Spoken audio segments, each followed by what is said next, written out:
اس سے زیادہ یہ اللہ کا تو اس سے زیادہ ہے. اللہ کہتے ہیں مجھ سے ناجائز طریقے سے چھیننے کی کوشش کرو گے دیوالیاں نکال دوں گا تمہارا, اگر دوں گا بھی نا تو دل سے سکون چھین لوں گا.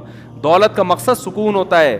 دیکھو اللہ اگر ظاہری میں دولت چھینتا رہتا ہے نا تو آزمائش ختم ہو جاتی ہے. ہم کہتے ہیں وہ ناجائز کرتا ہے, دیکھو اتنا وہ تو غریب ہے اور حلال کمانے والے اتنے کروڑ پتی. تو اللہ نے ظاہری طور پر دولت حرام کمانے والوں کو بھی دی ہے, لیکن سکون اللہ نے ان سے چھین لیا. جا کے دیکھو گھروں کے اندر, ہم تو اتنے کیسز آتے ہیں میاں بیوی میں محبت نہیں ہے, اولاد میں, بیوی شوہر مرنے والے انگوٹھے لگوا کے اپنی جائیداد اپنے نام کرا لی. صحیح ہے نا, ایسی.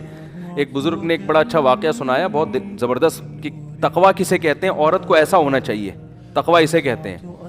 یہ سوچ بن جائے نا تو بڑی سکون کی زندگی. تو وہ انہوں نے ایک واقعہ بتایا کہ ایک آدمی نے کہیں چھپ کے شادی کر لی, پرانے زمانے کا واقعہ ہے, اور پہلی بیوی کو نہیں بتایا. جب شادی کی ہے تو موت سے چند دن پہلے بتا دیا ہوگا, یا پتہ چل گیا ہوگا, یا پتہ چلنے کی وجہ سے ہی مرے ہوں گے, واللہ اعلم. بہرحال وہ انا للہ ہو گیا. جیسے پتہ چلا, ان کا چانس یہی ہوتا ہے کہ جب پتہ چلے گا تو اب آپ کی زندگی کے دن بہت تھوڑے سے رہ گئے, انتقال ہو گیا. اب وہ عورت کہیں گاؤں دیہات میں دوسری زوجہ رہتی تھی, تو پہلی کو خیال آیا کہ ٹھیک ہے میرے میاں نے صحیح کیا, غلط کیا, لیکن وراثت میں اس بیوی کا حصہ بہرحال بنتا ہے. آج کل یہ سوچ نہیں ہے, بھئی شرم, یہ میرے لیے حرام ہوگا اگر میں اس کا حصہ کھاؤں. تو جو اس کی وراثت کا بڑا کروڑ پتی آدمی تھا, وہ حصہ لے کر گئی ہے اس پہ دوسری زوجہ کے پاس. وہ یہ کہہ بھی سکتی تھی کہ تو چھپ کے کیا ہے نا, ہم تھوڑی ذمہ دار ہیں, ہمیں تھوڑی بتایا تھا. اس کے پاس حصہ لے کے گئی. یہ جب خدا کا خوف ہوتا ہے نا, لالچ نہیں ہوتی, تو ایسے ہوتا ہے. اور ایسے لوگوں کے لیے اللہ پھر رزق کے دروازے الگ طریقے سے کھولتا ہے. اس کو میں ابھی حدیث سناتا ہوں اس پہ, کیسے اللہ غیب سے رزق کے دروازے کھولتا ہے. اللہ پہلے آزماتا ہے کہ حرام کی طرف مت جاؤ, حرام میں اگر ملے گا بھی نا سکون گیا. لالچ, ہوس, یہ چیزیں انسان میں پیدا ہو جاتی ہیں. تو جب وہ اس کے پاس گئی اور کہا کہ بھئی میرے میاں نے کی ہوئی تھی, ہمیں پتہ چلا, اور اب میں تمہاری وراثت نہیں کھا سکتی, جتنا میرا حصہ اتنا ہی تمہارا. وہ بھی کتنی خاندانی. اس نے کہا کہ آپ کے شوہر نے مجھے 3-4 مہینے پہلے طلاق دے دی تھی. مسئلہ یہ ہے کہ شوہر اگر 1 یا 2 طلاقیں دے اور بیوی کی عدت ہو تو عدت کے دوران عورت کو وراثت ملتی ہے. پھر اگر مرض موت میں طلاق دے دے, اب وہ ایک الگ مسئلہ ہے, لمبی بحث ہے. تو کبھی کوئی مبتلا ہو تو پوچھ لے. میں اس لیے کہہ رہا ہوں کہ ایسا نہ ہو لوگ میرے بیان کو ایک مسئلہ بنا کے بھی پیش کر دیتے ہیں, لیکن عدت بھی ختم ہو چکی تھی. تو انہوں نے اس بات کا بتایا نہیں تھا, لہذا میں ان کی زوجہ نہیں ہوں, میرا حصہ نہیں. کیسی خاندانی عورتیں تھیں کہ نہیں تھیں. وہ الگ بات ہے, ٹینشن سے میاں مر گیا, وہ الگ, وہ تو عورت نہیں پسند کرتی نا, یا ہو سکتا ہے کسی اور وجہ سے مرا ہو. لیکن ہونا یہی چاہیے معاشرے میں, بھائی جو میرا حصہ نہیں ہے وہ میں کسی قیمت پہ نہیں لے سکتا.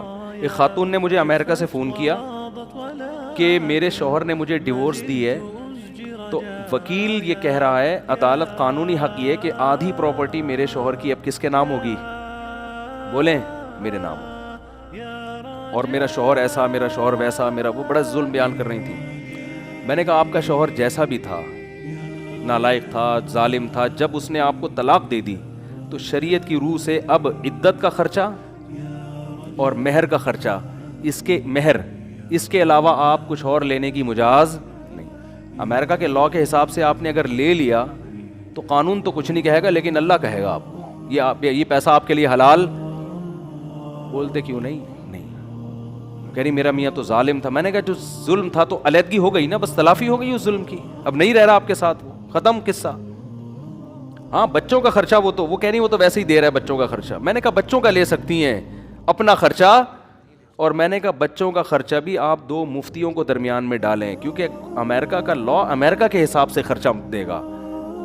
شریعت کس کے حساب سے مانگے گی خرچہ, اسلام کے حساب سے مانگے گی. تو اتنا خرچہ لینا جائز ہے جو شریعت کی روح سے صحیح بنتا ہو, اس سے زیادہ بچوں کا بھی نہیں لے سکتی, اپنا تو لے ہی نہیں سکتی. وہ خاتون میں اللہ کا خوف تھا, انہوں نے کہا میں اپنی پورا کیس ختم کرتی ہوں, مجھے نہیں چاہیے حرام پیسہ. لیکن یہ میرے پاس 18-20 بلکہ فتویٰ تو میں جب سے 20 سال ہو گئے مجھے فون پہ مسائل بتاتے ہوئے, 20 سال میں ایک کیس آیا ہے ایسا.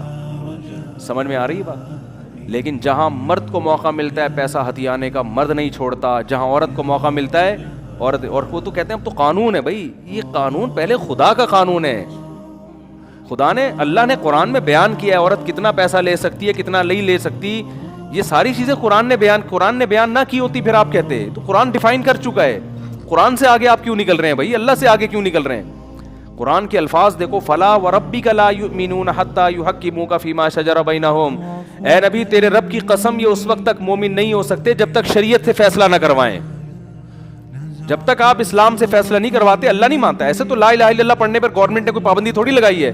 گورا 100 دفعہ پڑھ لے گا لا الہ الا اللہ محمد رسول اللہ, وہ کیوں نہیں پڑھ کے دے رہا؟ اس کو پتا ہے بھائی یہ سارا اسلام کو فالو کرنا پڑے گا. آپ صلی اللہ علیہ وسلم کے چچا ابو طالب کلمہ کیوں نہیں پڑھا انہوں نے؟ موت کے وقت نبی صلی اللہ علیہ وسلم کہہ رہے ہیں ایک دفعہ پڑھ لے. ان کو پتا ہے پڑھنے کا مفہوم کیا ہے, مطلب یہ کہ پھر میں اپنا دین چھوڑ دیا, اس دین کو فالو کروں گا. آج پڑھتے جا رہے ہیں, کلمہ بھی پڑھتے جا رہے ہیں, لیکن اس کا نہ مفہوم سمجھ رہے ہیں, نہ اس کا مطلب سمجھ رہے ہیں, نہ اس کو فالو کر رہے ہیں. خیر جلدی سے بات کو سمیٹ کے ختم کروں. اب دیکھو ایک اور الٹا کام کیا ہو گیا, موسیٰ علیہ السلام راستہ بھول گئے. ہم کہتے ہیں او یار شٹ یہ کیا ہو گیا یار, ٹینشن ہو گئی. ابے بیگم بھی بولتی مروا دیا, میرے ابا نے اجنبی بندے سے میری شادی کرا کے مجھے مروا دی. میں ابا سے کہہ رہی تھی ابا بندہ آئی ڈی کارڈ تو چیک کرو اس کا. ابا کیا کہہ رہے ہیں, دیکھو بیٹا کوئی اس ملک میں کسی کمزور کی خدمت نہیں کر رہا تھا, یہ مسافر تھا, اس نے میری بیٹیوں کی خدمت کی بغیر کسی لالچ کے, یہ اس کی علامت ہے. یہ بندہ کیا ہے, ایک نمبر. ابا ان چیزوں کو فوکس کر رہے ہیں نا. پھر بیٹا یہ جب تم اس کو لے کر آئی ہو اس نے نظر اٹھا کے تمہاری طرف نہیں دیکھا, یہ شریف آدمی ہے. بیٹا یہ امانت دار ہے, تم نے خود کہا نظر نیچی اس کی. جو کسی کی بہن بیٹی میں خیانت نہیں کر رہا وہ بیوی کے حقوق میں کیسے خیانت کرے گا, ہے بھائی. اور اہم بات یہ اس نے اس پر کوئی اجرت نہیں مانگی ہم سے, اللہ کے لیے خدمت کی ہے, اور صحت مند بھی ہے. اگرچہ کما نہیں رہا لیکن جو صحت مند ہوتا ہے وہ جب چاہتا ہے کما لیتا.